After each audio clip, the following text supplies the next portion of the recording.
chosen. 1. Stop scrolling for a moment. The air around you shifts. Heaven stills the noise because this message is not random. You were meant to see this. Right now. In this very breath of time. It is not coincidence.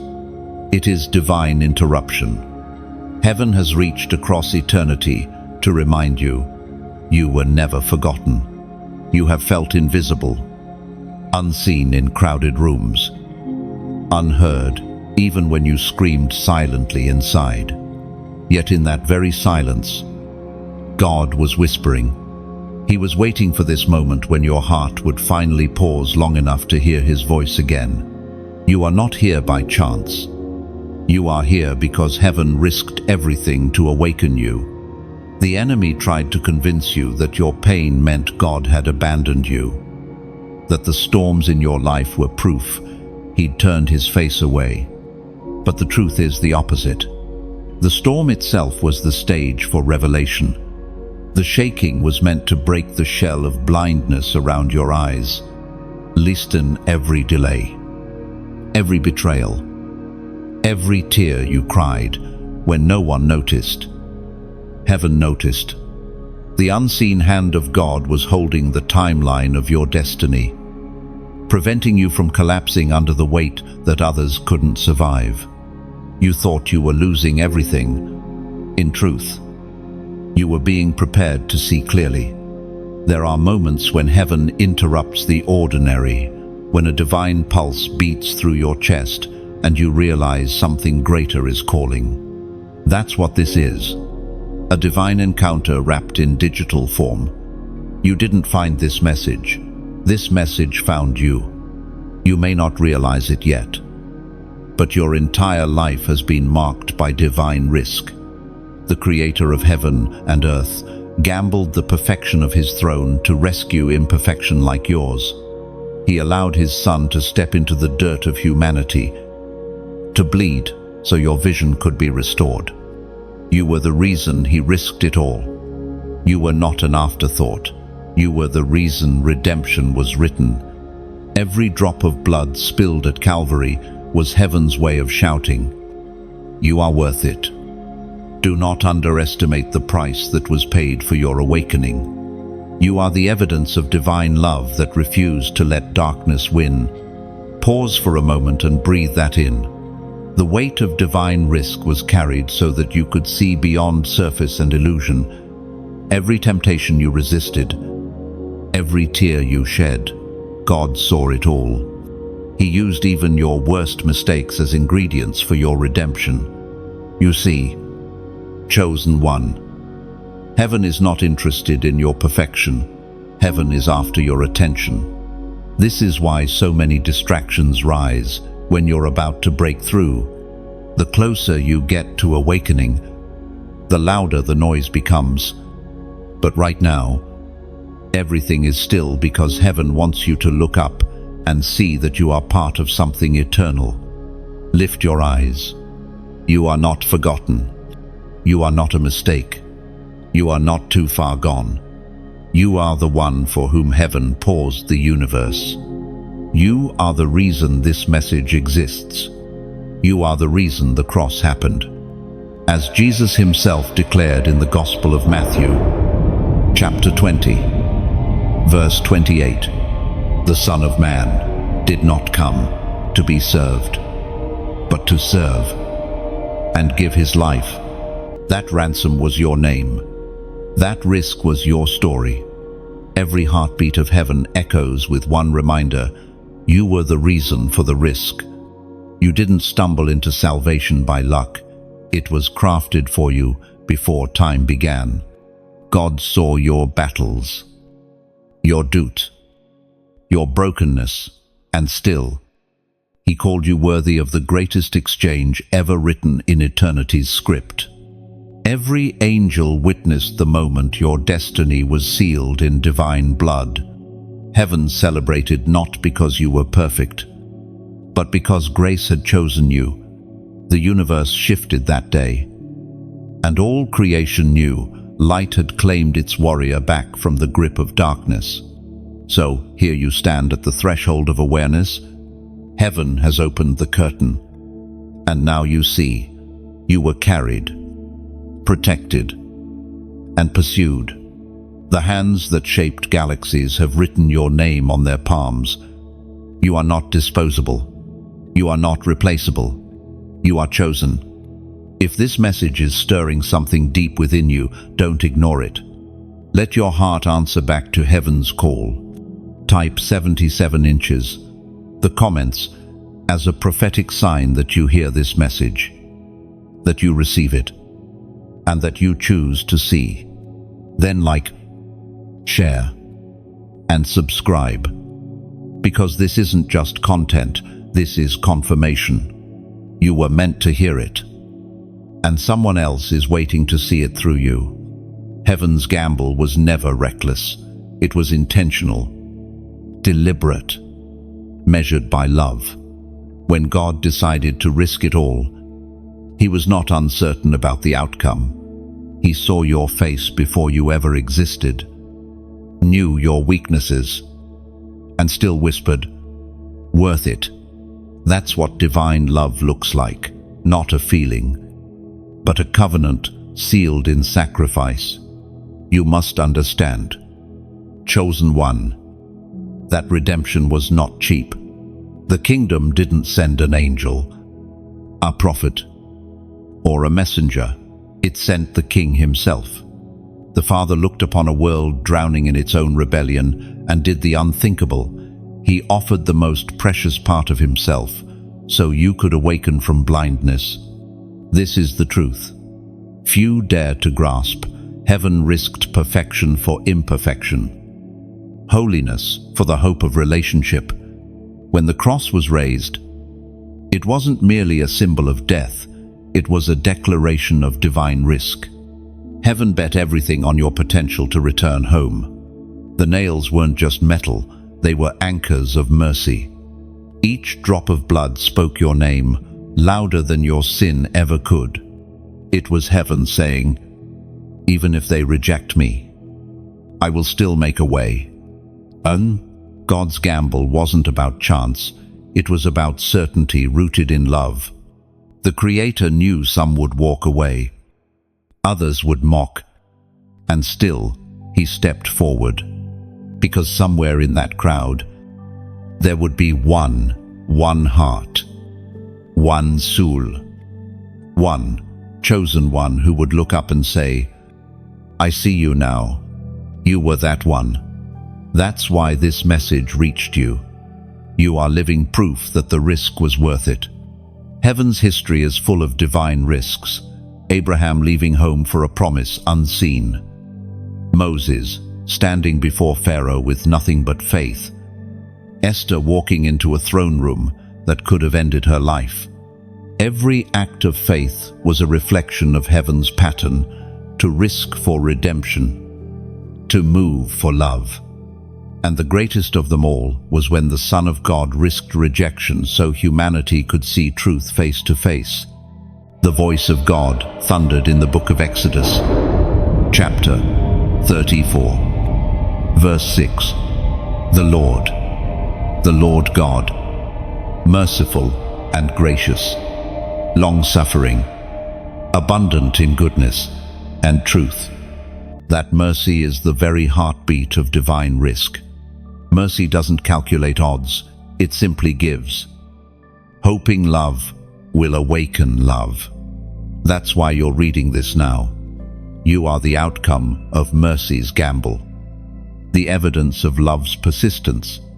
When you look back at the seasons where everything seemed lost, the betrayal, the heartbreak, the loneliness, understand this. Heaven was still betting on your return. Every time you almost gave up, heaven whispered, "Hold on, they're not done yet." And every time you failed, grace rewrote the script so that even your mistakes would lead you back to purpose. Imagine for a moment the conversation in heaven before creation itself. The angels questioned the plan, the risk of free will, the possibility of rebellion, and yet God speaks. steady and unwavering. I will make them in my image, and even if they fall, I will redeem them myself. That is not just divine love, that is divine courage. The kind of courage that bleeds, that forgives, that waits for centuries, if it must, just to see your eyes open to light. The Son didn't hesitate when he heard the Father's call. He didn't shrink back when he saw the cross. He said yes, before you were even born, before your first breath, before your first mistake. That yes still echoes through eternity. It's the sound of heaven's heartbeat, and every beat says, you were worth it. And you must know this not as a concept, but as revelation. God didn't risk it all so you could remain blind to who you are. He risked it all so you could see what he sees, your worth, your purpose, your identity in him. This is the awakening you were destined for, the awareness that you are loved beyond comprehension. So, walk with your head lifted high, not in pride, but in holy gratitude. The same God who risked everything for you now walks beside you. You are not wandering aimlessly. You are being guided by the one who has already seen your ending and declared it victorious. Heaven's gamble paid off the moment you turned your heart toward the light. Every time you choose forgiveness instead of bitterness, faith instead of fear, hope instead of despair, you prove again and again that love's risk was not in vain. You are heaven's return on investment, the living testimony that divine risk produces eternal reward. And so, as you move through this day, remember, you are not a random soul floating through time. You are the evidence of a God who risked it all, the reflection of a love that refused to stay silent. The cross was not an accident, it was strategy, sacrifice, and salvation, all woven into one act. The veil begins to lift. It doesn't tear all at once, it loosens quietly, thread by thread. Like dawn chasing the night, you begin to realize that the blindness you carried wasn't physical, it was spiritual. It was the fog of lies whispered by the enemy, convincing you that your pain had no purpose, that your silence meant defeat. But now, the veil trembles, and truth begins to seep through the cracks. You are waking up. For years you walked through shadows, mistaking survival for living. You adapted to darkness because it was familiar. But heaven never intended for you to stay blind. The same God who formed galaxies with a word is now peeling away the layers that have clouded your sight. Every disappointment, every heartbreak, every moment you thought was wasted, it all prepared your eyes to see differently. You thought the closing doors meant rejection, but they were protection. You thought the isolation meant abandonment, but it was divine insulation. Heaven hid you until your eyes were strong enough to handle the light. For some people, the light would have blinded them, but for you, it became revelation. The Spirit spoke through the prophet Jeremiah, chapter 33, verse 3. Call to me, and I will answer you, and show you great and mighty things, which you do not know. That's what God is doing now, showing you what was hidden. You see, the enemy doesn't fear your talent or your beauty, he fears your sight. Because once you see who you are, once you discern what heaven has placed inside you, darkness loses its grip. That's why confusion came. That's why everything tried to distract you. The enemy knew that clarity would make you unstoppable. There were moments you mistook delay for denial, silence for absence. But heaven was never absent. God was working behind the curtain, aligning every event to open your eyes at the right time. You were never forgotten. You were being prepared. When the veil lifts, you will realize that the things you lost were never meant to stay. They were weights designed to fall away when revelation came. This is the moment you step into vision, not the sight of flesh, but the seeing of the Spirit. You begin to perceive divine patterns in what once felt like chaos. You recognize that pain was instruction, not punishment. Every wound became a window through which light entered your soul. You were blind. Yes, but only for a season. Because blindness was the classroom that taught you to value sight. God is restoring what you didn't even know was broken. He's not just opening your eyes to see the world differently. He's teaching you to see yourself through His eyes. And when that happens, the fear that once controlled you begins to melt away. You will look back on every closed door and whisper, "Now I understand." You will look at every betrayal and say, "It had to happen so I could see." You will no longer envy those who seem ahead, because you'll realize that speed means nothing without direction. Heaven's timing is perfect. When the veil lifts, you walk in clarity, not confusion. Do you feel it? That strange combination of peace and urgency. That's your spirit recognizing truth. You are seeing again. What once felt distant is now close. What once was hidden is being revealed. This is why you had to survive the darkness to appreciate the light. The veil removed is not just about understanding, it's about transformation. When you see clearly, your prayers change, your decisions sharpen, your words carry weight. You no longer react from pain, you respond from purpose. You start to move like someone who knows where they're going, because now you can see the path heaven laid out for you long ago. So let this moment be your declaration. The fog has lifted, and you will never go back to blindness. Now, before you move to the next section, I want you to seal this revelation in your heart. Take a moment, breathe, and declare it publicly. Comment, "I see clearly." Write it not as a ritual, but as a spiritual act of agreement. When you type it, you're announcing to heaven and to darkness alike that your sight has been restored. You are no longer stumbling in confusion, you are walking in vision. Let those 4 words be your banner, your statement of awakening. Say it, write it, believe it, because the veil is gone. And now you see, the night you should have died was not an ordinary night. It was a battlefield disguised as silence. A moment when unseen hands warred over your breath.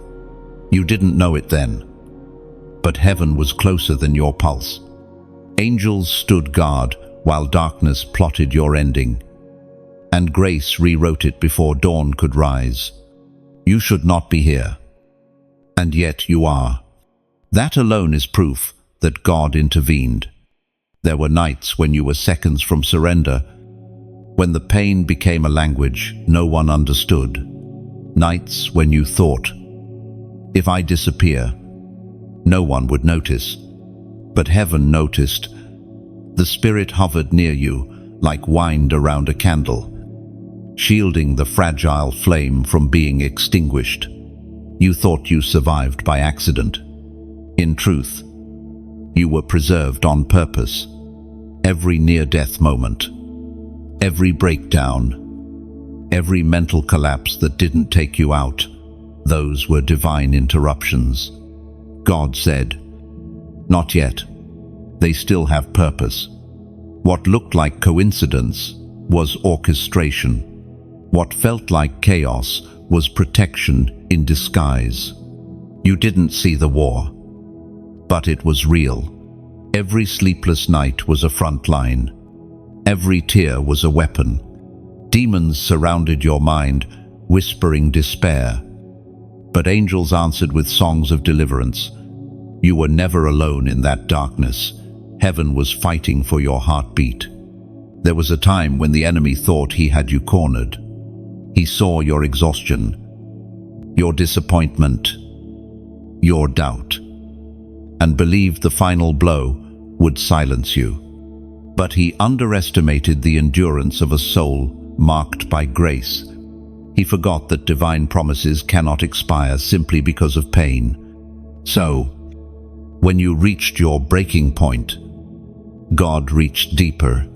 The Word of God declares in the book of Psalms, chapter 121, verse 7, "The Lord will keep you from all harm. He will watch over your life." And those words were more than poetry. They were prophecy fulfilled in your story. Every time you drove home in tears and somehow made it safely, every time your body ached from anxiety but your heart kept beating, that verse was alive inside you. The Lord watched over your life when you couldn't watch over yourself. Sometimes, God protects us from things we pray to have. The relationship that ended, the job that vanished, the door that closed, those were shields in disguise. Had you received what you wanted then, it might have destroyed you. So heaven said no. Not out of cruelty, but out of mercy. If your heart could see the wars heaven fought on your behalf, you would fall to your knees in awe. You'd realize that survival itself is a miracle. You didn't make it here because you were strong. You made it because grace refused to let go. There were prayers whispered for you by people you never met. Angels dispatched by commands you never heard. You are the result of heaven's refusal to lose you. Think back to the nights when you questioned your purpose, the times when breathing felt heavy, when tomorrow seemed impossible. Somehow, morning came anyway. Somehow, light returned. That was not your strength, that was divine mercy, saying, "You still have chapters to write." God could have let you drift into silence, but He saw what you couldn't see, the future version of you standing in light, speaking life into others who were breaking like you once did. He saw the ripple your survival would cause. Someone else's freedom depends on the fact that you didn't die in your darkness. Understand this. The night didn't fail because it was weak. It failed because grace was stronger. Death cannot claim what God still intends to use. Your survival is not random. It's a testimony written in invisible ink, now becoming visible in this moment of awareness. So when memories of that dark season come, don't bury them in shame. They are sacred evidence.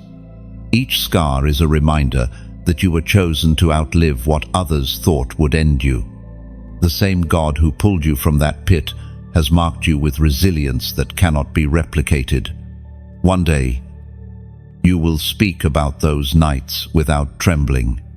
You'll recount them not as tragedies, but as testimonies, because the night that should have ended, you became the womb of your awakening. God turned your almost into a beginning. You are breathing proof that mercy interrupts endings. You are the story. Darkness couldn't finish.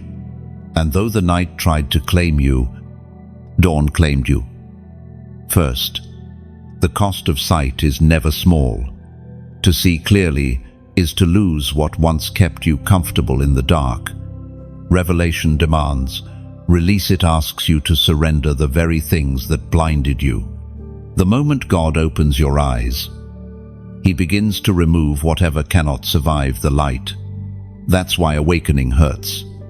It feels like loss, but it's freedom wearing disguise.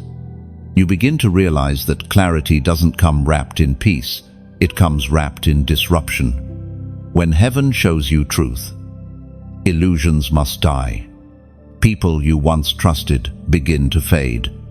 Habits you once enjoyed start to feel heavy. The places that once fit you start to reject you. It's not punishment, it's pruning. Vision requires weightlessness. The prophet Elijah spoke, as recorded in the first book of Kings, chapter 18, verse 21. How long will you waver between two opinions?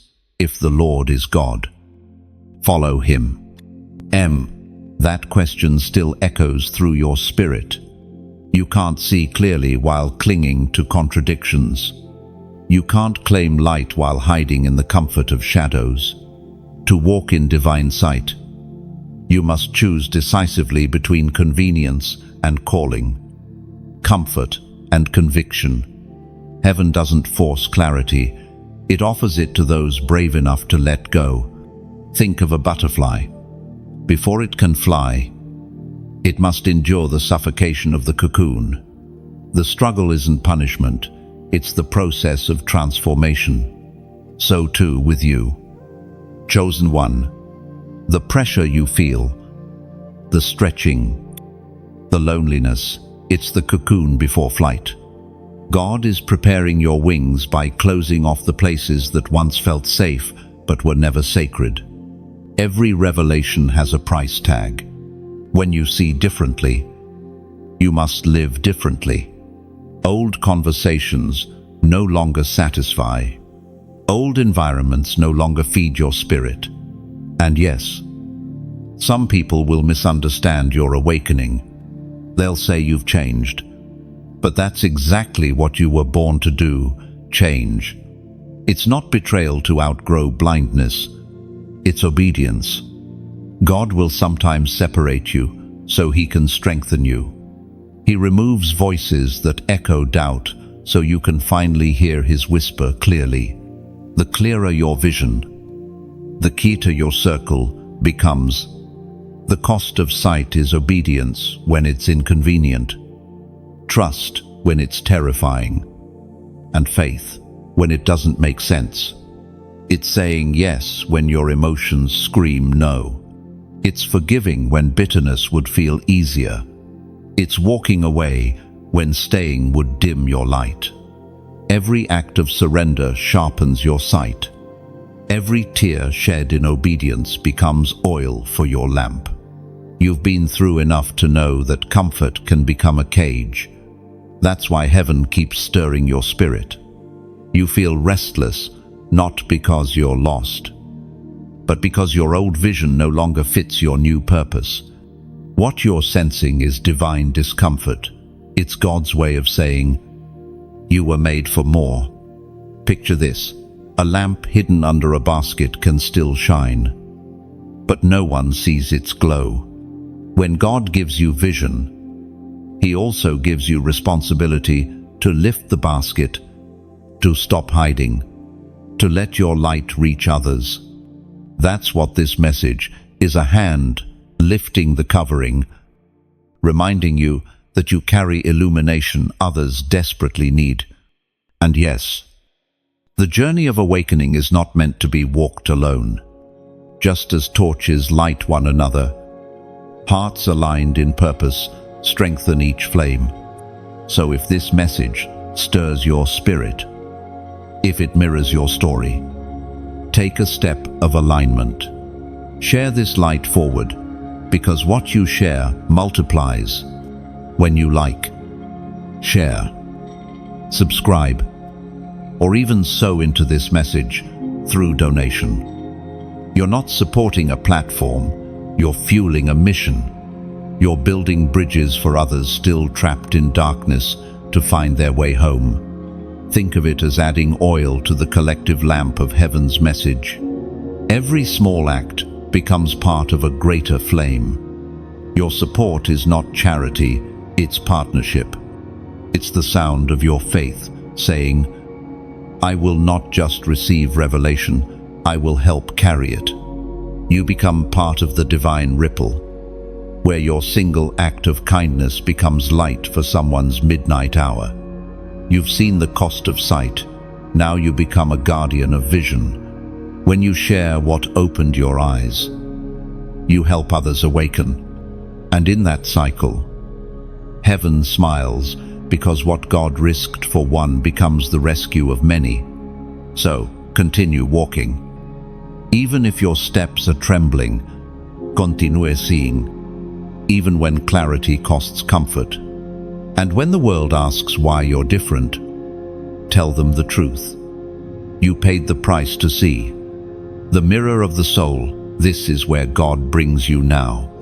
After the veil lifts and sight returns, heaven doesn't stop there. Revelation is never complete until reflection begins.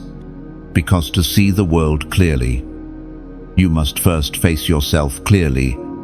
This is the sacred stage where God holds up the mirror and says, "Look not at who they said you were, but at who I created you to be." At first, it's uncomfortable. The light reveals cracks you tried to hide, wounds you painted over with strength, smiles that were really survival masks. But do not turn away. Heaven isn't showing you your reflection to shame you, it's to heal you. You cannot carry divine sight with a fractured soul. The mirror is not punishment, it's purification.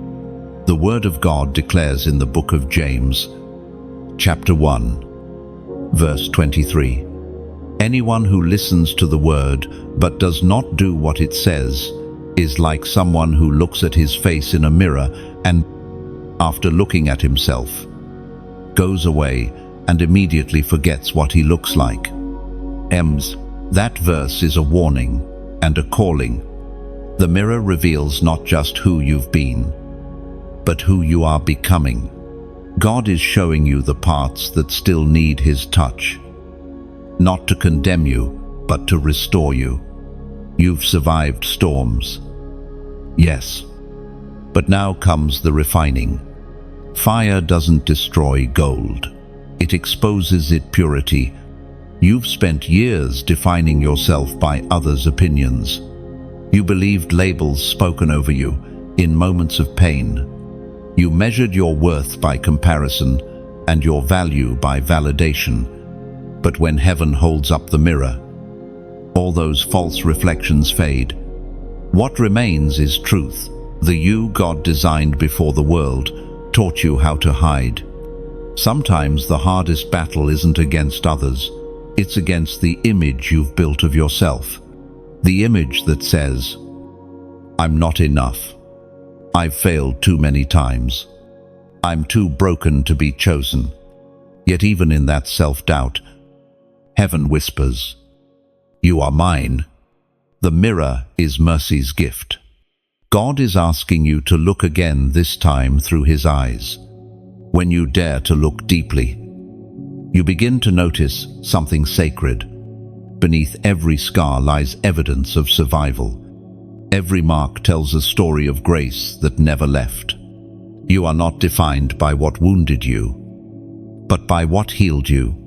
You are not the mistakes you made. You are the mercy that met you afterward. It's in the mirror that you begin to forgive yourself.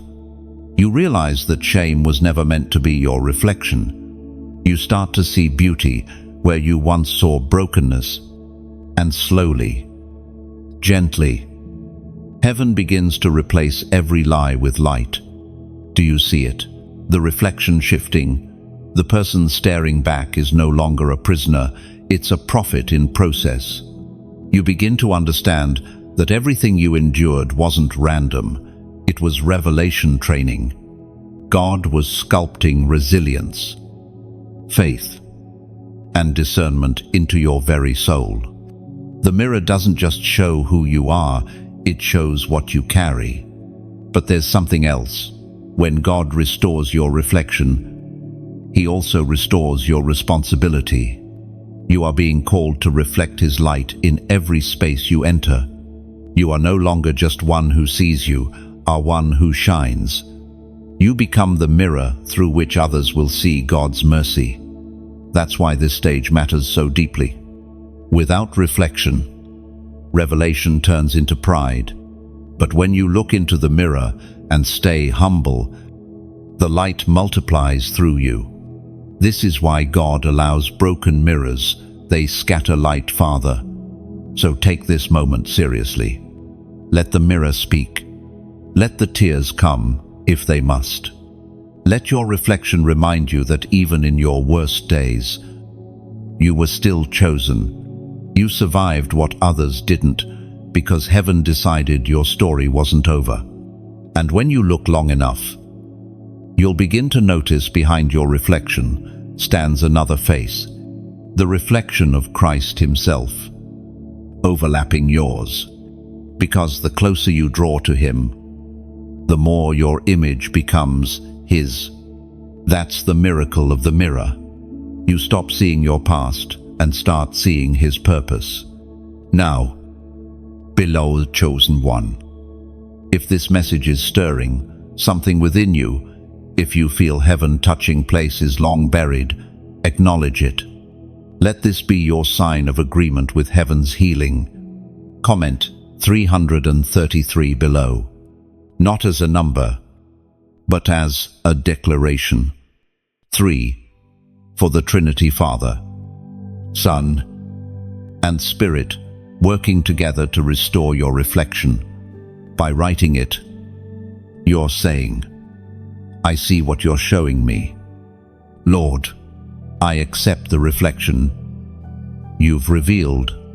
It's your moment of alignment, your yes to restoration.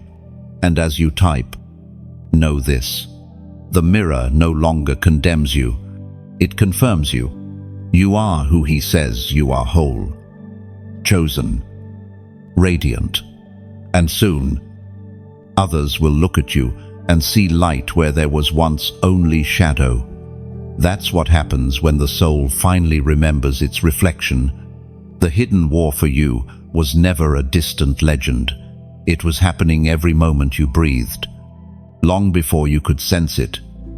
Heaven and darkness had already drawn their battle lines. You were the territory under siege, the precious ground neither side would surrender. And though you never saw the fight with human eyes, the marks of war are written all over your story. Every sleepless night, every inexplicable heaviness that pressed on your chest, every whisper that told you to quit, those were not random emotions. They were strategies. Darkness has always feared what you would become if you ever realized who you are. From the beginning, the enemy saw the mark of heaven on you. He couldn't erase it, so he tried to exhaust you before you discovered it. You weren't just battling depression, anxiety, or fear. You were enduring a war for your destiny. Angels were dispatched in the very moments you thought you were alone. The atmosphere around you became a battlefield between promise and despair, light and shadow. Your prayers were ammunition. Your tears were signals that summoned divine reinforcements. This war was hidden, not because it was small, but because it was sacred. The most significant battles often occur in silence. When you cried out to God and felt nothing, it wasn't that heaven ignored you, it was that heaven was fighting for you. God never left. He was commanding legions. You just couldn't hear the sound of swords in the unseen. It was proclaimed in the second letter to Timothy, chapter 4, verse 18. The Lord will rescue me from every evil attack and will bring me safely to his heavenly kingdom. That promise wasn't just written for the apostle, it was spoken over you. Every time darkness aimed for your destruction, that verse became a decree. The Lord rescued you, not just once, but over and over. You've survived more spiritual ambushes than you'll ever know. Think back on the strange coincidences that saved your life the moment you missed the accident by seconds. The phone call that interrupted a dangerous decision. The inexplicable peace that arrived when panic should have consumed you. Those weren't luck. They were tactical moves by heaven. Divine strategy disguised as timing. The hidden war explains why your life has never felt ordinary. You've always felt tension in the unseen because heaven placed something extraordinary inside you.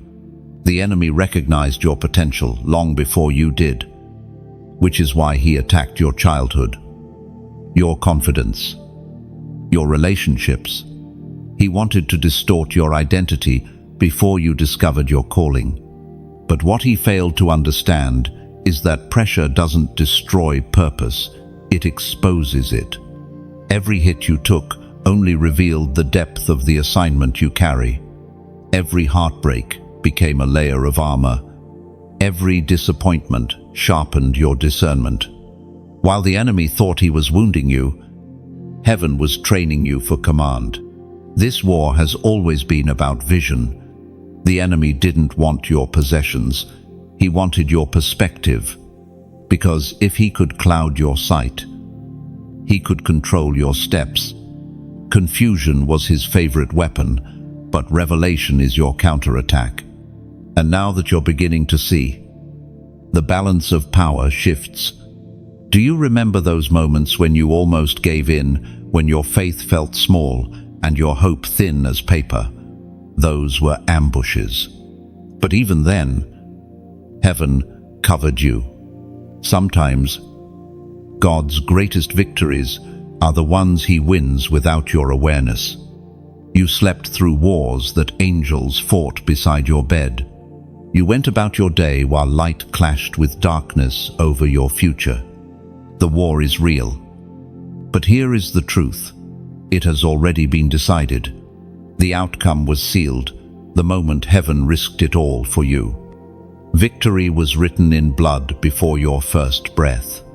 The fight continues not to determine the winner, but to remind you that you are the prize. Still, that doesn't mean the battle leaves you untouched.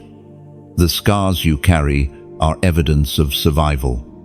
They remind you of what you've overcome and of who fought for you when you couldn't fight for yourself. Wear them not as shame, but as armor. Each scar testifies, "Erescuedme again." And though you still feel the tremors of war around you, take heart.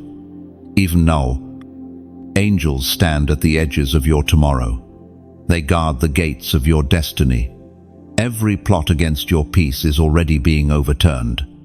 Understand this. You are not a passive observer in this war. You are its purpose. You carry heaven's strategy inside your soul. When you pray, the atmosphere changes. When you worship, darkness retreats. When you speak life, you swing a sword unseen. The war isn't just around you, it's fought through you. So lift your head, chosen one. The battle that once terrified you is now the training ground for your authority. You've already proven that you cannot be broken. The same power that raised Christ from the dead lives in you. That means victory is your native language. There comes a moment when the noise fades, and for the first time in a long while you hear, not with your ears, but with your spirit. The voice that has been calling through your chaos begins to cut through every echo of confusion. It doesn't shout. It never has. It whispers. And yet, that whisper shakes your entire being because it carries authority that no storm can silence. You remember the countless voices that have filled your life: opinions, judgments, comparisons, distractions. They built walls of sound so thick that the still, small voice of God could barely reach you. You mistook silence for absence. But heaven was only waiting for your attention. The divine voice doesn't compete, it waits for surrender. When your world finally quieted, when the friendships faded and the noise of striving lost its thrill, that's when his voice began to emerge. Not in thunder, but in stillness. Not in chaos, but in clarity. It is written in the book of 1 Kings, Chapter 19, verse 12. After the earthquake came a fire, but the Lord was not in the fire. And after the fire came a gentle whisper. I know that whisper is where you find him, not in the spectacle, not in the storm, but in the sacred stillness of your soul. God never stopped speaking. You simply had to grow still enough to listen. When you finally hear him, something changes. You start recognizing that his voice doesn't sound like guilt. It doesn't accuse or condemn. It speaks direction, correction, and compassion all at once. It reminds you of who you are and where you're going. You begin to understand that all along, the noise was the enemy's attempt to drown out intimacy. The world tells you that power is loud, that strength demands attention. But heaven's language is different. Power wrapped in gentleness. Strength carried through silence. That's how God speaks. He doesn't need volume. His presence alone is authority. The whisper has a weight that no shout can carry. It finds you in your exhaustion and breathes life back into you. It reminds you that even in the quietest moments, heaven is still orchestrating your story. You start to see that the silence was not punishment, it was positioning. When everything else faded, you were forced to listen to what truly mattered. You stopped seeking external validation and started hearing internal conviction. That's when the transformation began. There were nights when the silence felt unbearable, when you begged God to speak louder, to make it obvious. But he was teaching you spiritual hearing, teaching you that true faith listens even when nothing seems to happen. Because faith isn't proven in noise, it's proven in stillness. And now, that same stillness becomes your sanctuary. You begin to crave it. You find yourself turning off the music, stepping away from the crowd, silencing the scroll of endless opinions, because you've tasted the peace that only the whisper brings. In that space, your prayers change. You stop performing and start conversing. You stop repeating words to fill silence and begin to rest inside it. You realize that prayer was never about reciting, it was always about listening. The voice that spoke creation into being now speaks your name with tenderness. And when he does, something deep within you answers back, not with words, but with surrender. You realize you were made to recognize this frequency, to live guided by it. When you listen, you learn that the whisper doesn't just comfort, it commissions. It calls you to act, to move, to forgive, to release. God's voice always draws you toward alignment, never toward chaos. It never contradicts love. When you hear him clearly, every counterfeit voice loses its power. You begin to discern the difference between noise and guidance. The world says, do more. The whisper says, be still. The world says, you're falling behind. The whisper says, you're exactly where you need to be. And in that realization, peace settles over you, not as emotion, but as authority. You carry the calm of heaven into rooms filled with anxiety. You speak less but mean more. You no longer chase signs. You recognize his voice in the ordinary scenes. This is the voice that led Elijah from despair, that guided Moses through wilderness, that spoke to Samuel in the dark. It is the same voice now calling you by name, cutting through the clutter of your days. So stay in the stillness a little longer. Let the whisper shape your next step. Trust that silence is not a void, it's a sacred conversation in progress. You're not waiting for God to speak. He's waiting for you to listen. And when you do, you'll realize something extraordinary. His whisper was never far away. It was always inside the quiet corners of your soul, waiting for you to remember how to hear. You feel the pull now, a holy gravity drawing you back to where you belong. This is the covenant of return, the sacred vow between Creator and creation. You've wandered. Yes, you've drifted through wildernesses of your own making, trying to fill the emptiness with noise and motion. But heaven never revoked the invitation. The covenant still stands, waiting for your yes. The Spirit does not condemn you for leaving. It celebrates that you can still hear the call to come home. Every prodigal moment you lived was seen. Every broken detour accounted for. Still, mercy chased you. Even when you stopped praying, heaven kept watching. There's a record in eternity with your name inscribed, not of failures, but of faith waiting to be reignited. This covenant is not about religion, it's about relationship. God didn't bind you to rules, He bound Himself to redemption. And now He whispers, return, not to shame, but to restoration, not to servitude, but to sonship. You were never meant to live outside of covenant. Your soul knows it. That's why you've been restless. The ache you feel is not emptiness, it's divine homesickness. The voice of God thundered in the book of Deuteronomy, chapter 4, verse 29. If you seek the Lord, you will find Him. If you search with all your heart and soul. You see, the covenant doesn't break because you walked away.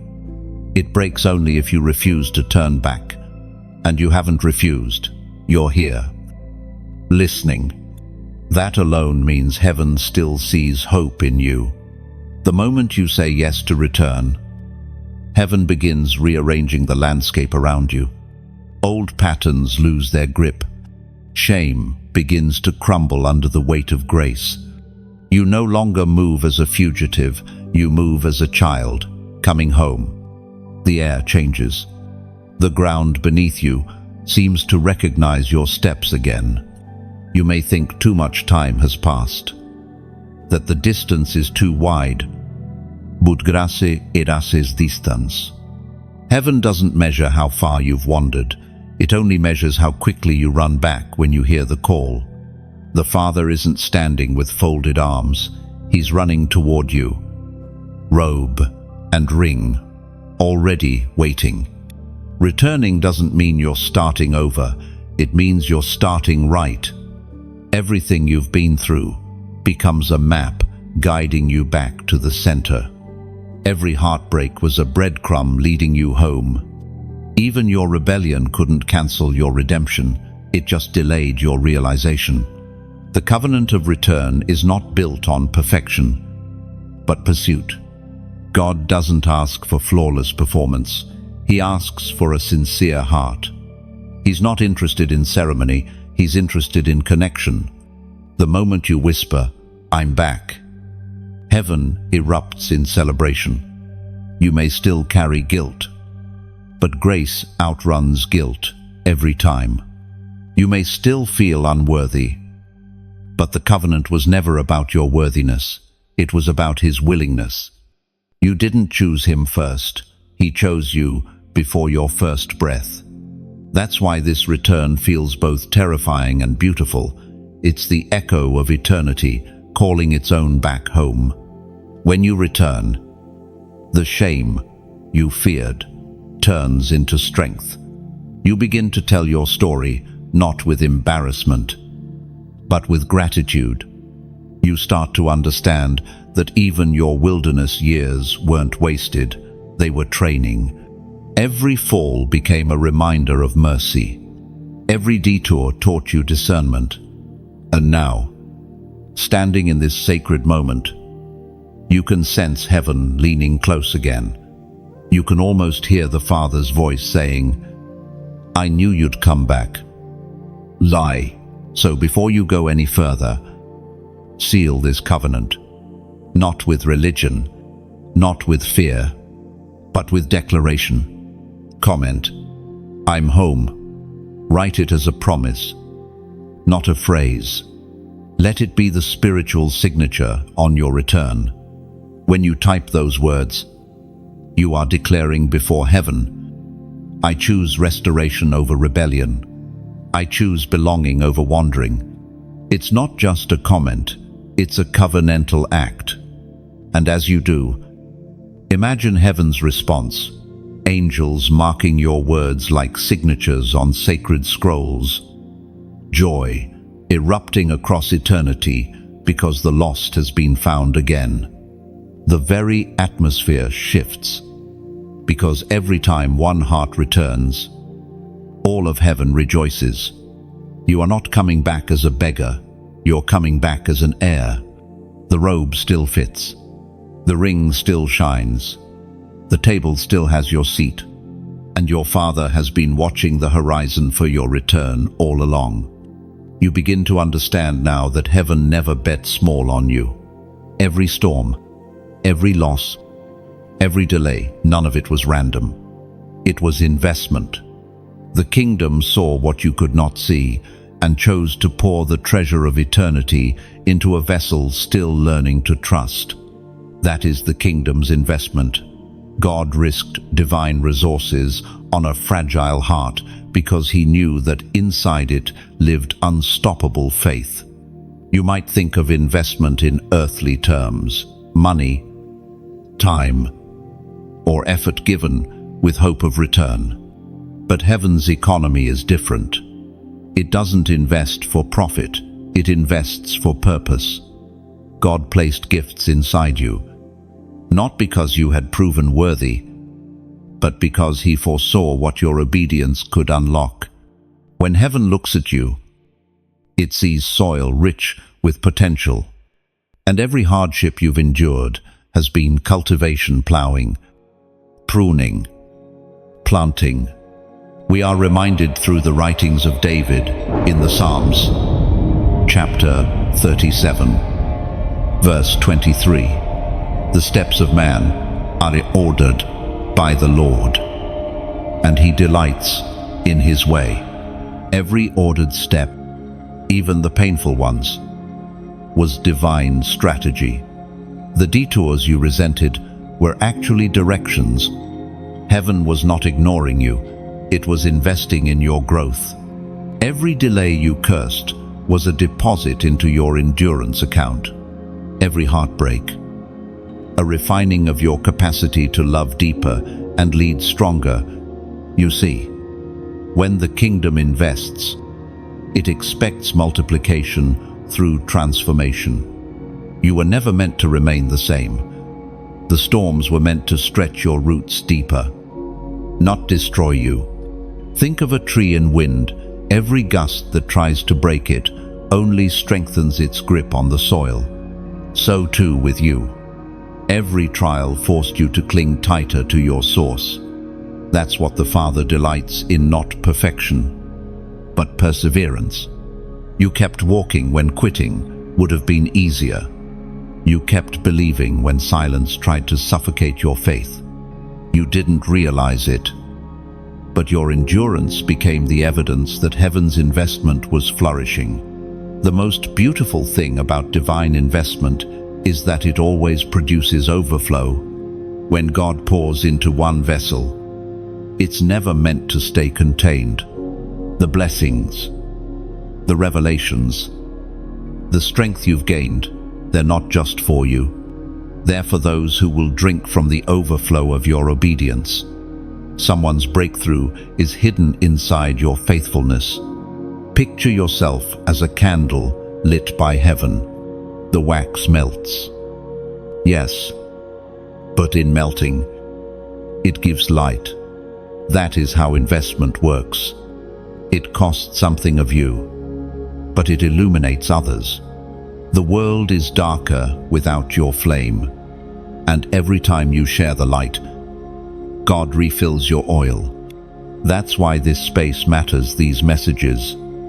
These moments of reflection, they are vessels carrying the same investment forward.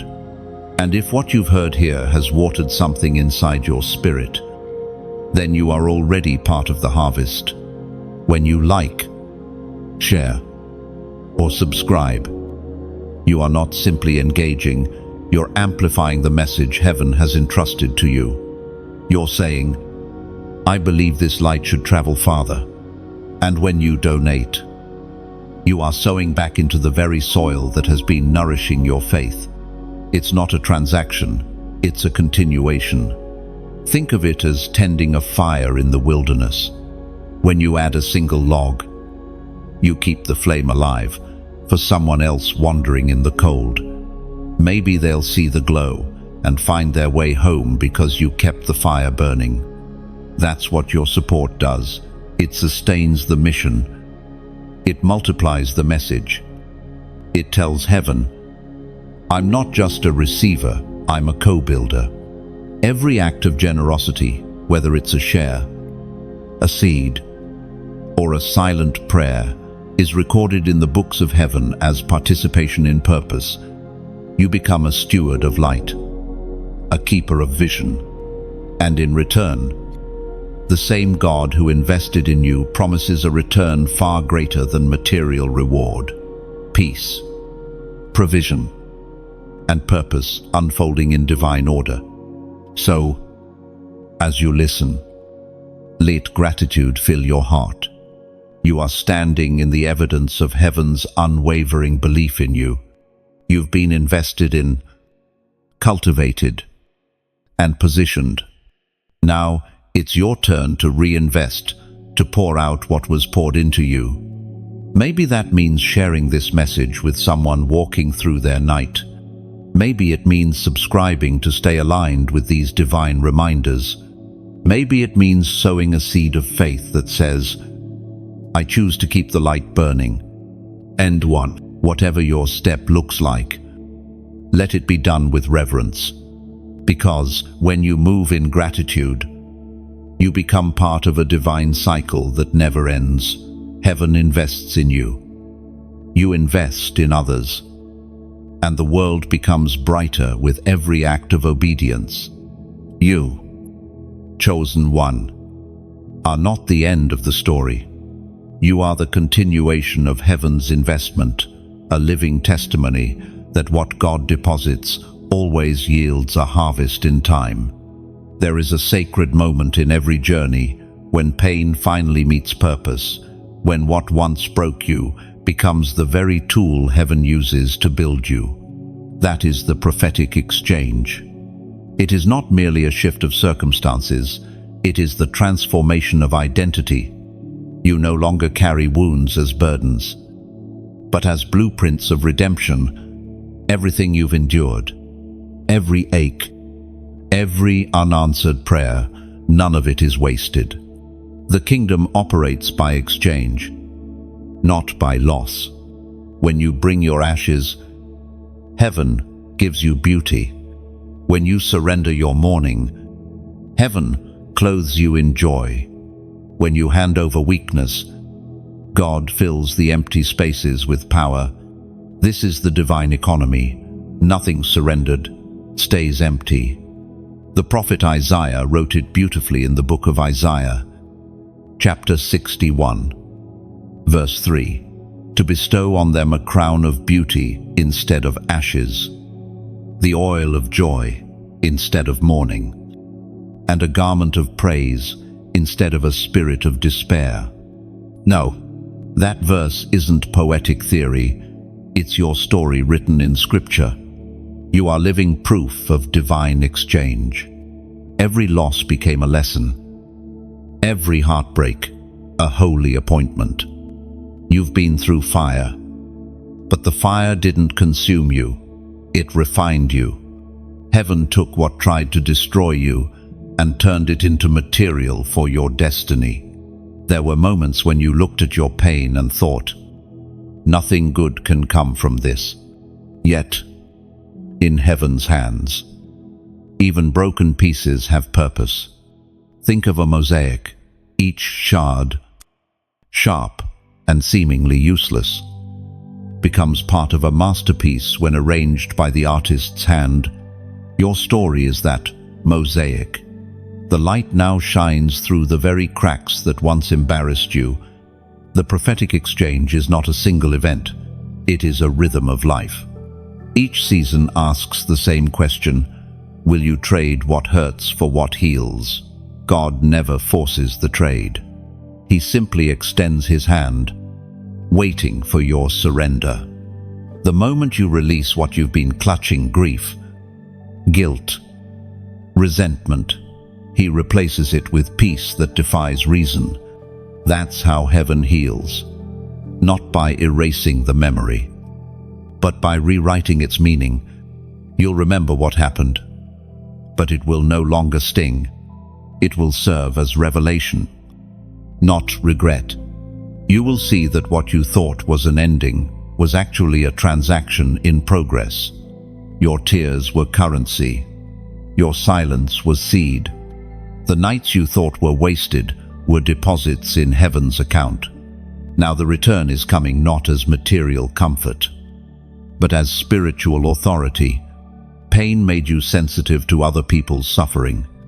Loss taught you compassion. Waiting taught you discernment. Every ache trained you to carry heaven's heart. And now, that heart is your most valuable inheritance. You can look into another's eyes and recognize their silent battles because you've fought your own. You've learned to love more gently, speak more wisely, pray more fiercely. That is the evidence of prophetic exchange. It transforms survivors into servants, victims into vessels. The most powerful anointing doesn't come from untouched lives. It flows from those who've walked through hell and still believe in heaven. That's you. The oil on your life is not store-bought. It's pressed from pain, and pressing always precedes power. You once prayed for strength, not realizing that strength is not given, it's grown. God didn't hand you resilience. He grew it in the soil of struggle. Every unanswered prayer became fertilizer for your faith. That's why your spirit feels deeper now, because you've been tilled, refined, remade. Understand this: nothing in the kingdom stays static. Heaven's exchanges are continuous. Each new challenge presents another opportunity to trade fear for faith, scarcity for surrender, plea for peace.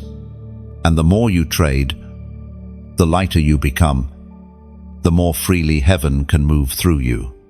You are no longer defined by what was taken from you, but by what God gave in its place. The sorrow that once crushed you has become a song of victory.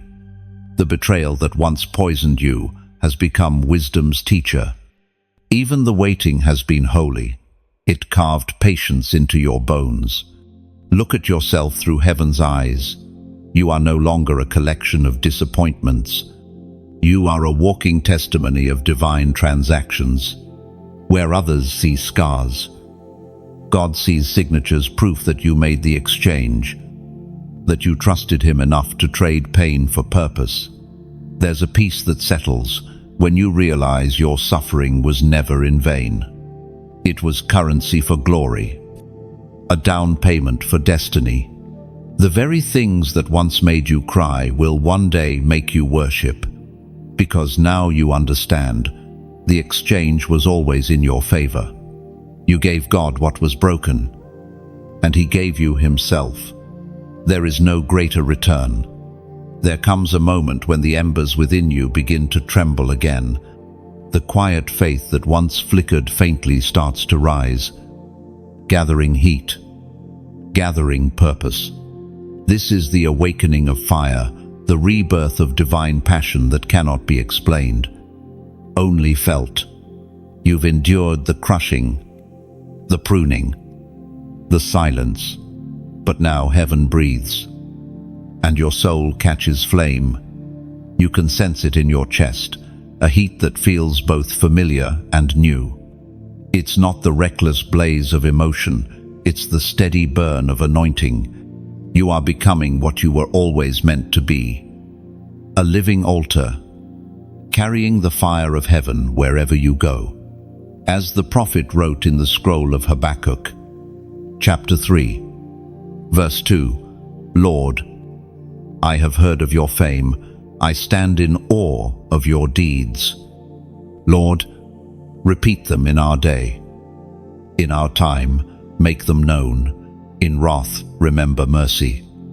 Amen. This is that repetition of glory. God is reigniting what pain tried to extinguish. The flame that once felt buried under grief is now being stirred into brightness again. Your spirit is waking up from dormancy, shaking off the ashes of yesterday's sorrow.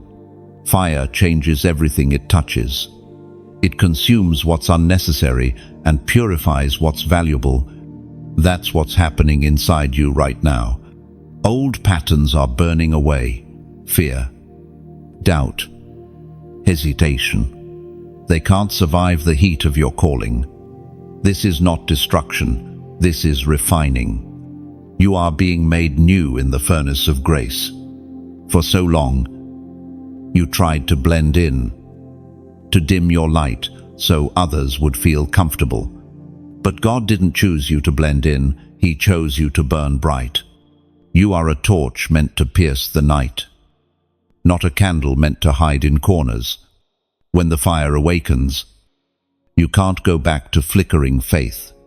You begin to move differently, speak differently, think differently. Fire is loud without making a sound.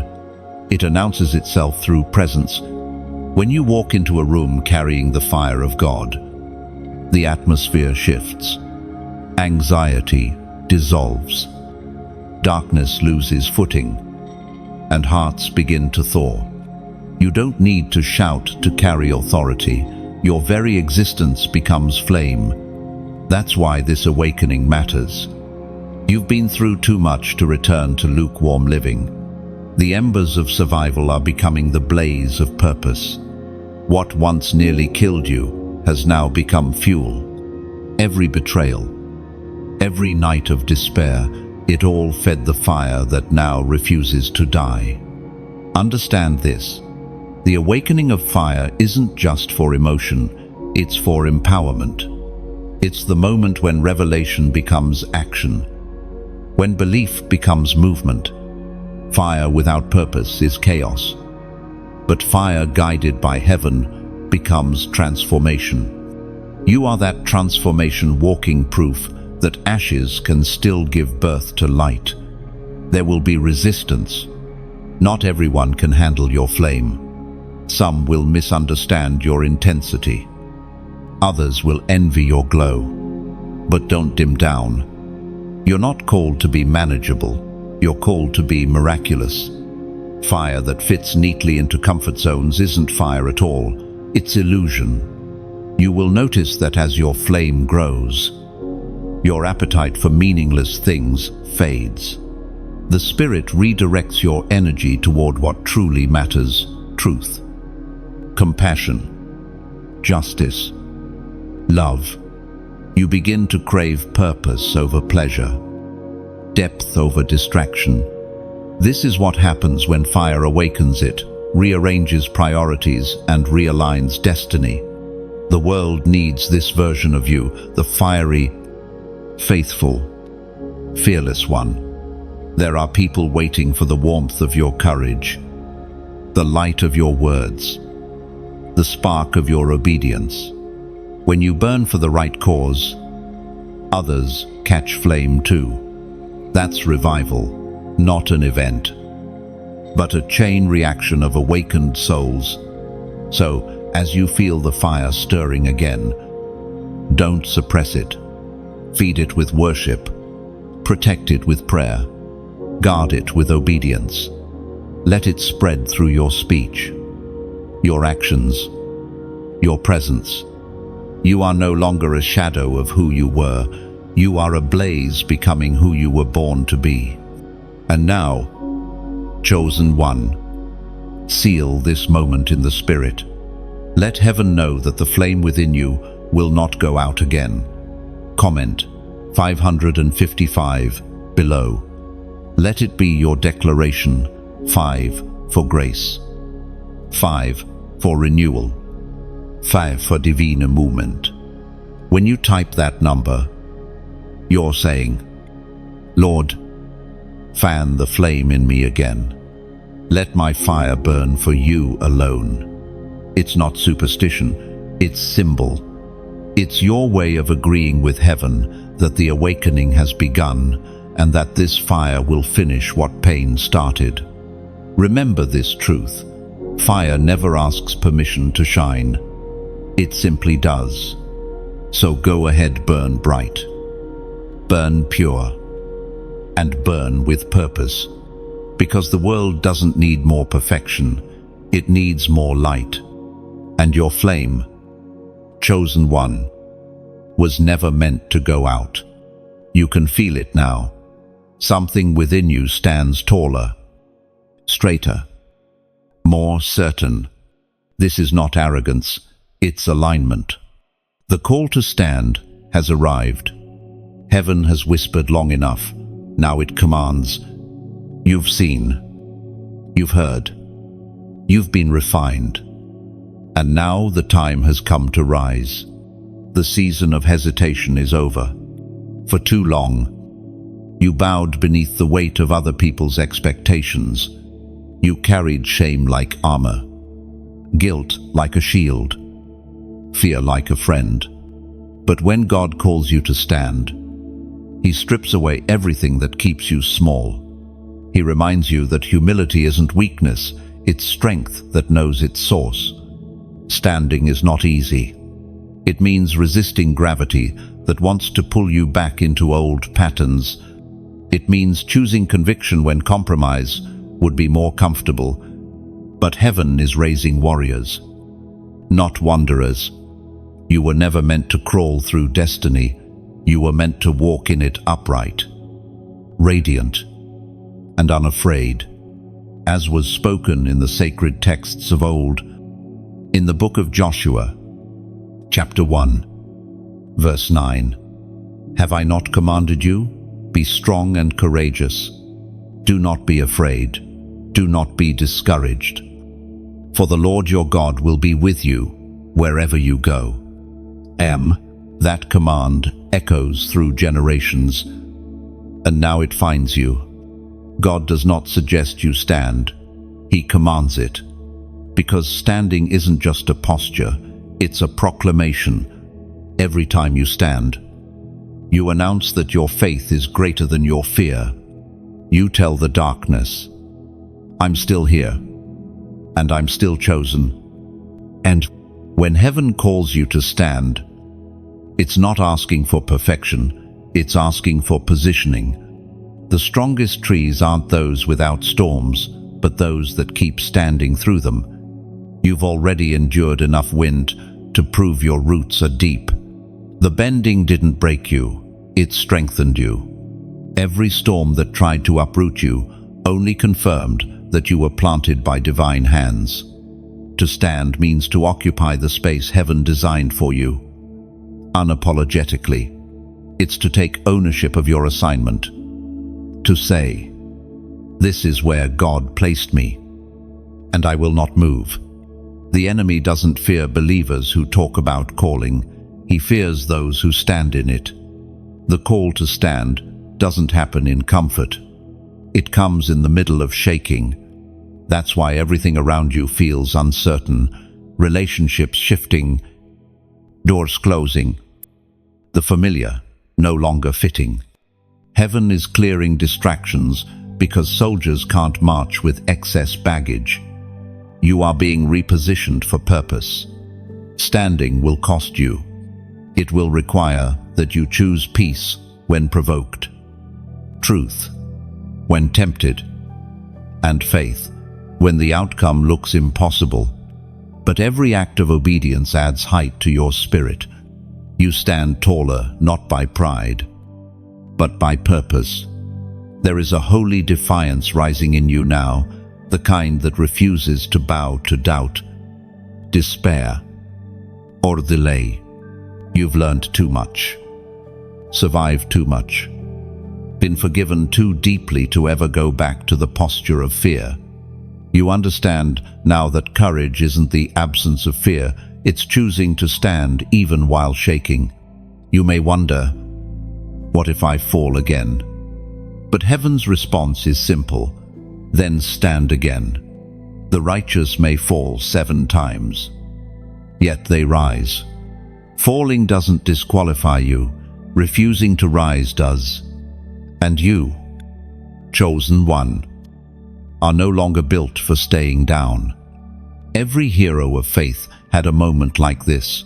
Moses before Pharaoh, Esther before the king, David before Goliath.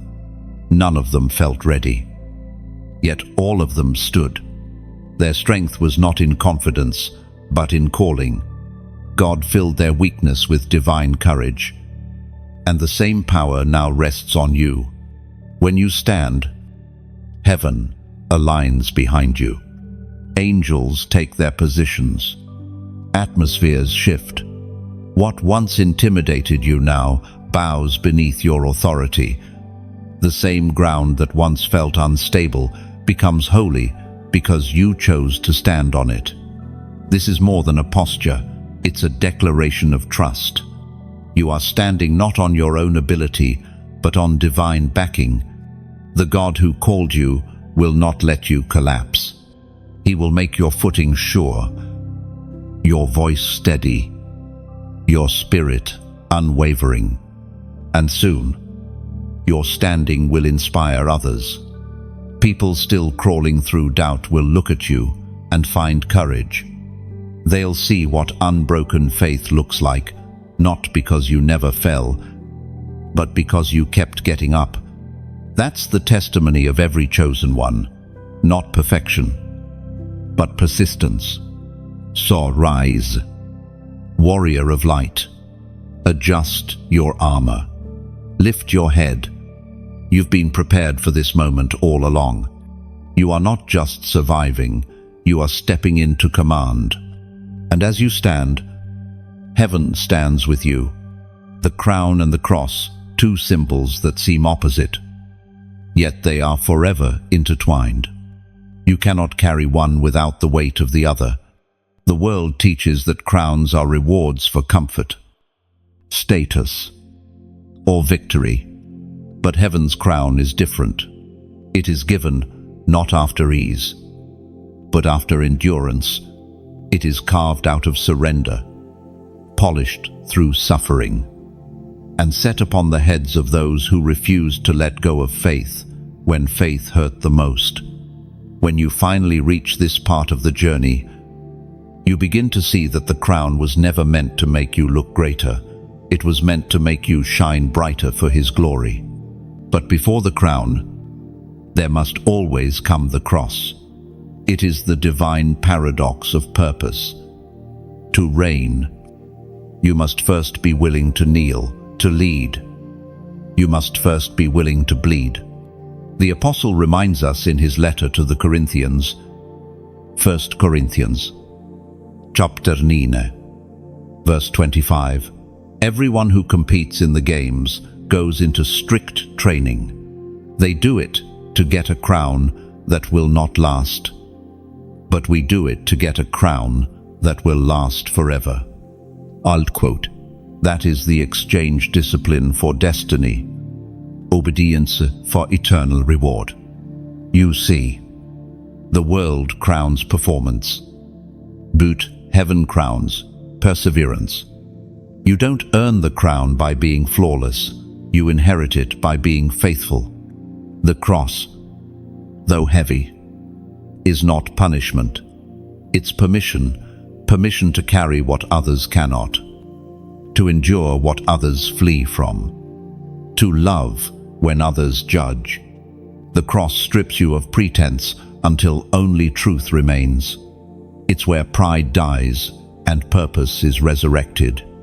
Every chosen one must pass through that narrow place where surrender feels like loss. But in reality, it's transformation. You've been there already. The seasons when everything you trusted fell apart, when prayers felt unanswered, when silence was your only companion. Those were your cross moments. Heaven wasn't ignoring you, it was shaping your hands to hold the crown. If you had skipped the breaking, the blessing would have crushed you. To carry the cross is to walk with Christ. Step for trembling step. It means saying yes even when the outcome is hidden. It means forgiving those who wound you, releasing those who betray you, and blessing those who misunderstand you. It's the hardest part of the calling, yet also the holiest, because the weight of the cross presses you closer to the heart of the one who bore it first. Jesus never said the path would be easy. He said it would be worth it. And now you begin to understand. Every tear you shed was a drop of anointing. Every burden, a bridge to deeper strength. You realize that the cross didn't come to destroy you, it came to distinguish you. Anyone can wear a crown of metal, but only the chosen can carry a crown of character. When you embrace the cross, something sacred happens. Pain transforms into power. What once made you question God now makes you trust Him deeper. You stop asking, "Why me?" and start whispering, "Use me." That is the shift from victim to vessel, from broken to burning, from weary to warrior. The cross teaches humility, patience, and compassion, virtues the world rarely celebrates, but heaven treasures. It silences ego and amplifies empathy. You begin to see others differently, not through judgment, but through mercy. Because once you've carried your own cross, you no longer mock the weight others bear, you help them lift it. That is the crown's true preparation, to serve, not to rule. The cross crushes selfishness so that compassion can reign. The hands that once clenched in fear now open to give. The mouth that once complained now blesses. The eyes that once saw pain now see purpose. The transformation is complete when you no longer fear the cross, but thank God for it. And then, almost quietly, heaven crowns you, not with applause, but with authority, not with glitter, but with glory. You walk differently, not because of pride, but because of presence. You realize that your worth was never in the crown itself. It was in the endurance that proved you were worthy to wear it. The world won't always recognize your crown. It's invisible to those who only value what shines, but heaven sees it. Every time you choose grace over vengeance, you polish it. Every time you choose faith over fear, you strengthen its foundation. And when you choose love, especially when it costs you, you lift it higher. The crown and the cross are inseparable threads of your divine story. Without the cross has no weight. Without the cross has no reward. Together, they form the perfect circle of redemption, pain redeemed by purpose, purpose crowned by glory. So, wear your invisible crown with humility and gratitude. Carry your unseen cross with strength and peace. For both are proof that you have walked the narrow road, the one few choose, but all admire. And remember, the crown may rest on your head, but the cross is what keeps your heart pure enough to carry it. You are both burden bearer and glory bearer, chosen to live between sacrifice and splendor, and in that balance lies the fullness of divine purpose. There is a sacred test that follows every revelation, the moment when sight must become surrender, when understanding must become obedience. This is the test of vision. You've seen heaven's mysteries. You've carried revelation deep within. But now comes the question, will you live it? For vision without obedience becomes vanity, and knowledge without application becomes pride. When God gives you sight, He also gives you stewardship. Revelation is never meant to be stored, it's meant to be walked out, lived, proven in silence when no one is watching. The true test of vision is not how loudly you declare it, but how faithfully you live it. The ancient words recorded in Romans chapter 12, verse 2, still echo today. Do not conform to this world, but be transformed by your mind's renewing to know God's will. The test begins quietly. You'll find yourself standing at crossroads where your calling collides with convenience. Heaven will whisper, "Trust me," while the world shouts, "Take the easy way." That's where vision proves itself, not in grand moments, but in small choices. It's in the apology you offer when pride burns your throat. It's in the patience you choose when frustration tempts you to quit. God doesn't test to trap you, He tests to train you. Each test is a mirror showing how far you've grown. The silence after revelation is not punishment, it's preparation. Heaven wants to see if you'll walk by faith when the spotlight fades. Think of a seed placed in soil. It receives light for a moment. Then it's buried in darkness. The seed isn't being punished, it's being processed. Growth happens in the unseen.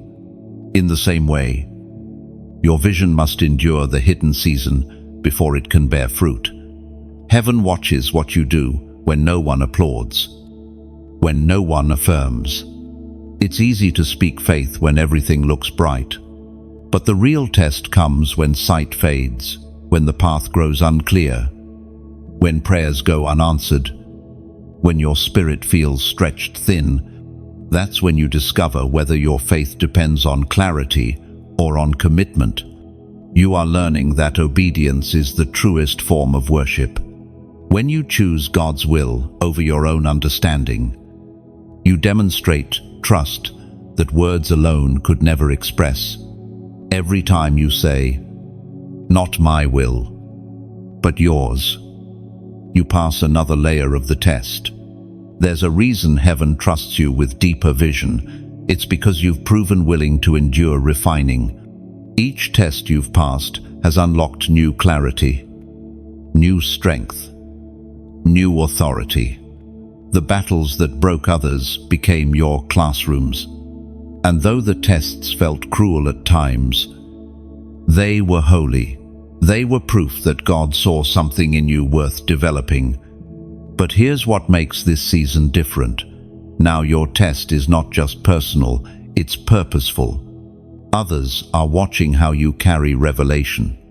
They're looking at how you respond under pressure, how you love when it's inconvenient, how you stay grounded when promotion comes. Your endurance becomes their example.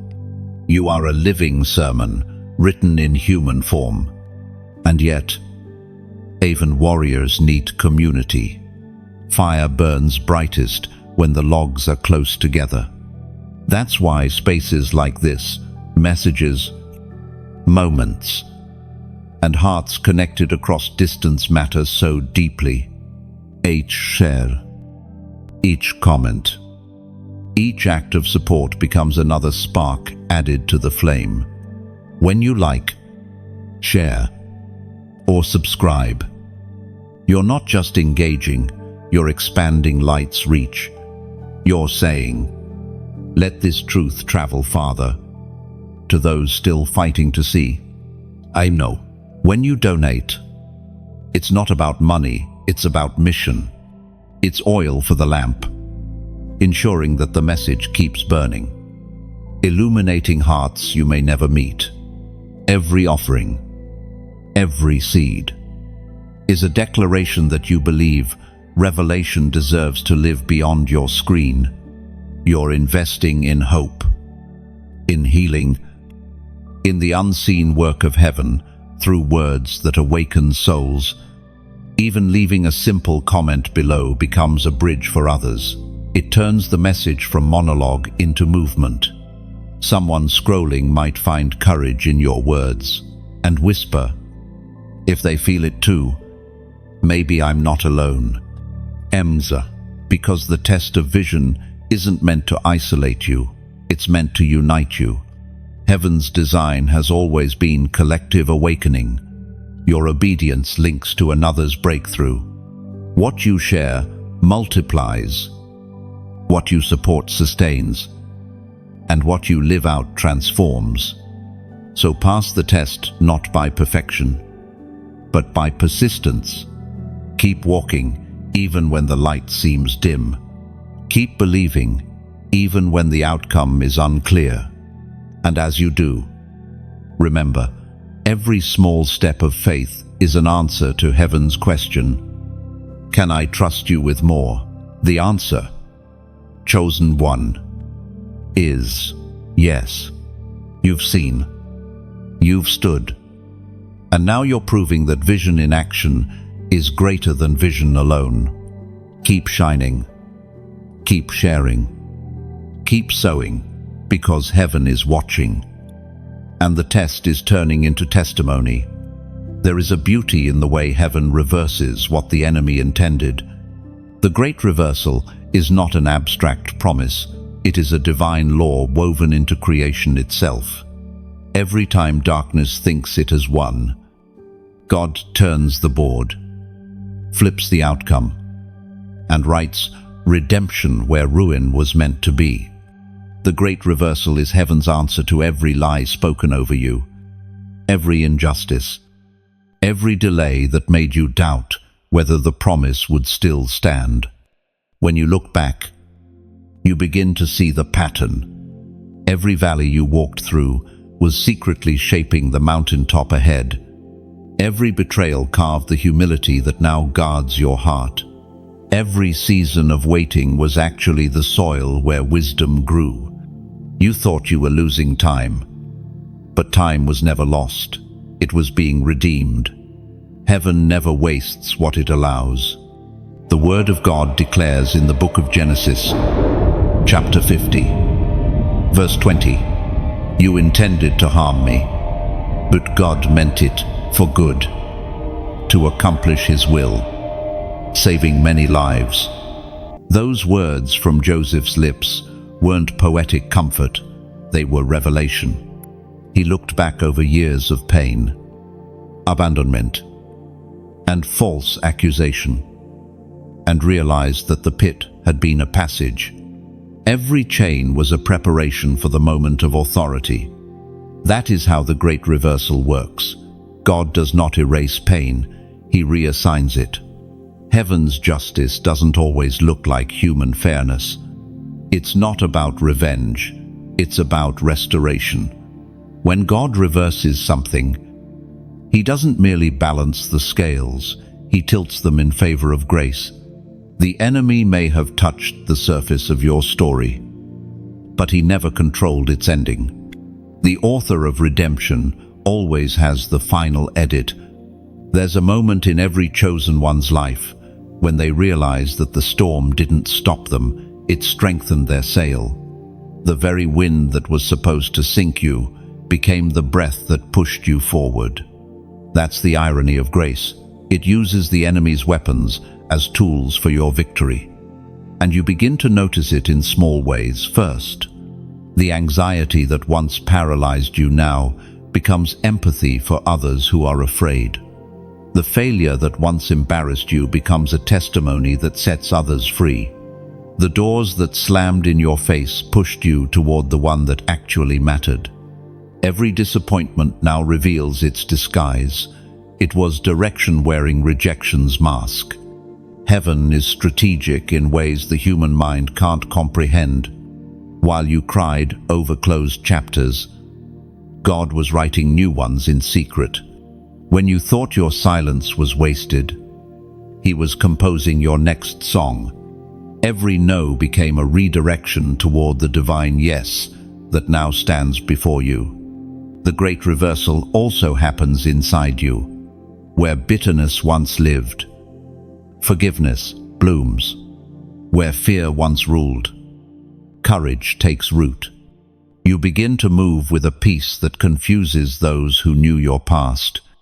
You carry yourself differently, not because everything around you changed, but because something within you did. You've learned to trust that even what hurts is holy when it passes through His hands. Sometimes the reversal doesn't arrive as a thunderclap. It comes quietly. A morning where you wake up and realize the pain no longer owns you.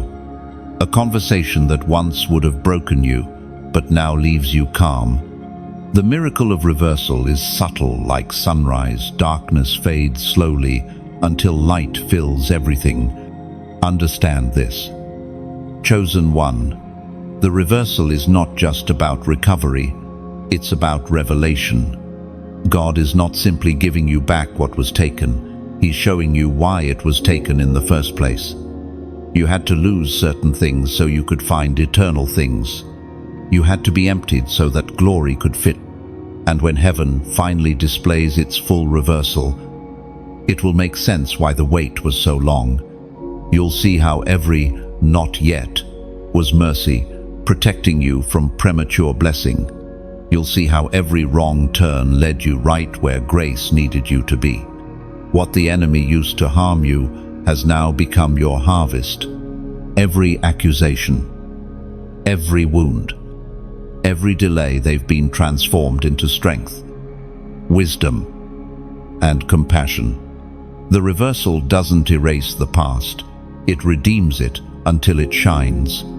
That's why you can rest now. The tables have already turned. The war that once exhausted you has shifted in your favor. You no longer fight for victory, you fight from victory. You carry heaven's seal of completion. And soon, those who once pitied your struggle will witness your purpose and understand that grace has the final word. So lift your eyes, not in pride, but in peace. The great reversal has begun, and the same God who turned Joseph's pit into a palace is turning your pain into power. The story is still unfolding, but the outcome is already written: restoration. And now, chosen one, the moment arrives, the reason heaven risked it all. The moment of seeing. Everything until now has been preparation, the interruptions, the storms, the mirrors, the tests, the refining fire. Every trial was meant to awaken your eyes to this single truth. You were never wandering. You were being led. You were never lost. Only learning how to see. You stand in a quiet awareness that feels heavier than sound.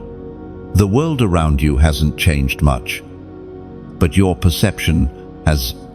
What once felt random now feels orchestrated. What once looked broken now reveals its design. You realize that nothing, absolutely nothing, was wasted. The moments that hurt you became holy ground. The tears that fell unnoticed became seeds for tomorrow's joy. This is what God risked it all for, not to make you perfect, but to make you aware, to awaken your spirit so that you would finally see not with eyes of flesh, but with the vision of eternity. The cross wasn't just the price for forgiveness, it was the price for your sight. The Apostle Paul wrote in his letter to the Ephesians, chapter 1, verse 18, "I pray that the eyes of your heart may be enlightened in order that you may know the hope to which he has called you, the riches of his glorious inheritance in his holy people." And that prayer is now being answered in you. The eyes of your heart are open. You see with hope, not fear, with trust, not control. The fog that once ruled your decisions is gone, replaced by clarity that doesn't come from logic but from light. You are finally seeing life through heaven's perspective, and it humbles you. You understand now why the darkness fought so fiercely. It wasn't after your possessions, it was after your perception. Because when a person truly sees, they become unstoppable. Clarity makes you dangerous to deception. You can no longer be manipulated by fear or limited by shame. You recognize lies before they land. You sense purpose where others see chaos. There's a stillness in your spirit, the kind that doesn't depend on circumstances. You no longer chase validation or fear rejection. You simply know. You know you're chosen. You know you're loved. You know that the same power that carried you through the valley is now guiding you toward the mountaintop. The awareness itself is worship. Your very breathing becomes praise. This seeing is more than recognition, it's participation. You no longer wait for miracles. You become them. Your hands, your words, your presence, they all carry the residue of revelation. You walk into rooms as light incarnate, as evidence that heaven keeps its promises. People sense something different about you, though they can't name it. What they feel is sight truth reflected through you. And yet, seeing doesn't make life easier, it makes it deeper. You begin to feel everything differently, the joy, the sorrow, the need in others' eyes. You see humanity not as broken beyond repair, but as beloved beyond comprehension. Compassion becomes instinctive. Forgiveness comes quicker. Hope feels natural again.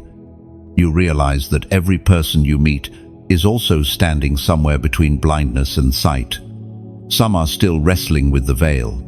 Others have glimpsed light but are afraid of what it reveals. You no longer judge them, you guide them. Your journey becomes their map. There's a quiet responsibility in awakening. Sight isn't given for spectacle, but for service. God opened your eyes so you could open the eyes of others, not through preaching, but through presence. You teach not by instruction, but by example, by living as someone who sees God in every shadow, purpose in every pain, light in every ending. And perhaps this is the greatest revelation of all. Seeing is not about predicting the future, it's about perceiving the divine in the present. You stop rushing for what's next and start reverencing what is now. Every heartbeat becomes holy. Every sunrise feels like scripture written across the sky. You know now that the risk heaven took was worth it. The ransom was not wasted. The sacrifice was not in vain. You are the proof, the living vision of divine intent fulfilled. You see yourself not as a survivor of grace, but as its vessel, carrying the same light that once rescued you. Chosen one, pause here. You've walked through every valley and climbed every revelation. You've seen heaven's hand trace your story from chaos to clarity. Now, as the final words settle in your spirit, remember this: you are not standing at an ending, but at a beginning. Sight has become strength, and what you do next will echo far beyond this moment. If these words have touched your soul, let them keep moving. Share them like seeds scattered to the wind, because somewhere, someone is standing in their night, waiting for light to reach them. A single share, a whispered link, a quiet act of faith can become their dawn. When you like, comment, or subscribe, you are not feeding algorithms, you are fueling awakening. You are adding your amen to heaven's message, helping it travel farther than one voice ever could. Leave a comment not just to react, but to reflect. Tell the world what part of this journey lit your heart again. What truth made your spirit rise? Your words may become the lantern that leads another home. And if you feel led to go further to sow into this message, To support the flow that keeps these words alive, know this: every gesture, every donation is oil for the flame. It ensures that this light keeps burning, that more voices, more hearts, more weary souls can find what you found here. Reminder, renewal, revelation. The story does not end with reading, it continues in living. You are the continuation, the testimony walking, the chosen one who now carries the same message forward. So rise gently, share boldly, and let the world see through you that heaven still speaks.